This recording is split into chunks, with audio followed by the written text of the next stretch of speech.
अबियो बाबा, अबियो कहाँ गेलो? आबि गेलखिन बाबा, बाबा आबि गेलखिन। जल्दी करो, बताओ उठा जल्दी, उठा भजन।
सबका गलती यहाँ सबके छै, अहाँ सबके सबका गलती छै।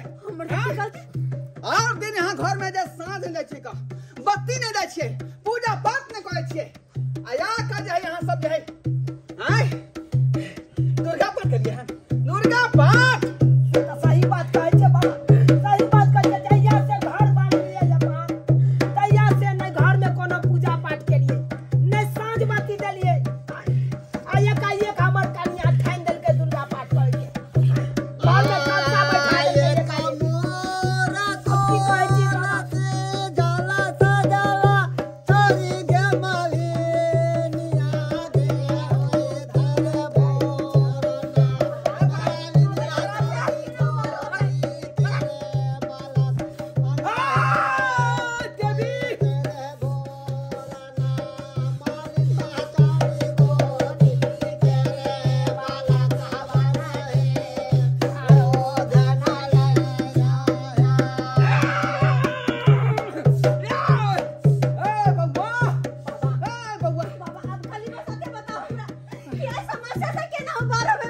तोरा पता छ अगर दोसर के बच्चा के कुछ भ जेते त हमरा सब पे बहुत बड़ा कलंक लागत। ऊपरे ताई दुआरे अटैक कर के बच्चा सब पर कि ओकर खोता उजड़ रहले हन, खोता उजड़ रहले हन। एहि में आदमी बास करते, भगवान के बास होते, ओकर खोता उजड़ जेते। ताई दुआरे ए बच्चा पर जे मूर्छित कल के ओकरा अथी से शक्ति से। बाबा अब जे भेले से भेले, अब ऐसे केना उबारे बच्चे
का लगा बाल बोध नहीं तो कत्ता से तो है आई और के लगा दो और के लगा बार बात के बगल को हमरा तुम्हारे घर में बास कर रहा है जुगा जुगा से अरे बच्चा से के को कोनिया भोजन को ये हमरा यहां से भगा मिले चाहिए ओई के चलते प्रसाद में हम अपन बैग खुदा देले बे हे भगवान हे माता रानी और सब बच्चा खाए त माता मूर्छित हो गए मूर्छित और हमर राज चलता हम अगर बच्चा ठीक न होता तो आई तोरा मूर्छित कर दब हम तोरा कभी ना बच्चा ठीक हो सकलो कभी नहीं किया था गोरख बाबा के राज चलते गोरख बाबा के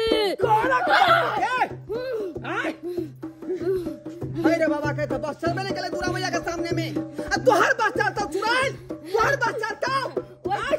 तू सब देवी मां के पूजा कर ओ देवी तो बचावे कौन है जो तो भगवती के सेवक छिए भगवती के आई ना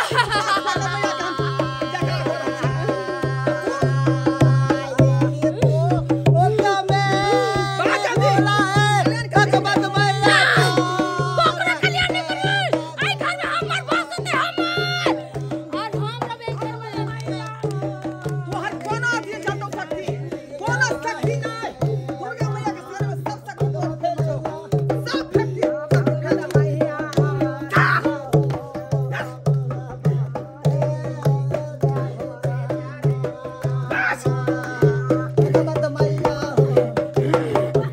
जगह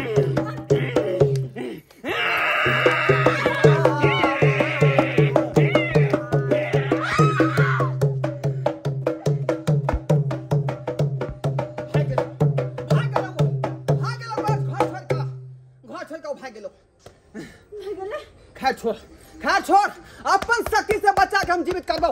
अपन शक्ति से चल भैया उठा खा भैया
बहुत बहुत धन्यवाद बाबा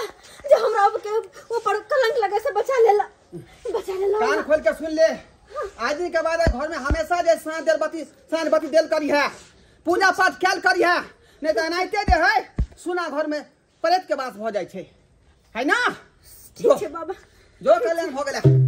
चल माता रानी जय हो माता रानी सब्सक्राइबर बाबू अपने सबकी देखे छे अरे बाबा सही कहे छथिन अगर घर द्वार में पूजा पाठ जे नहीं करबे ते एनाइते चुराइत परेत के बास होत नकारात्मक के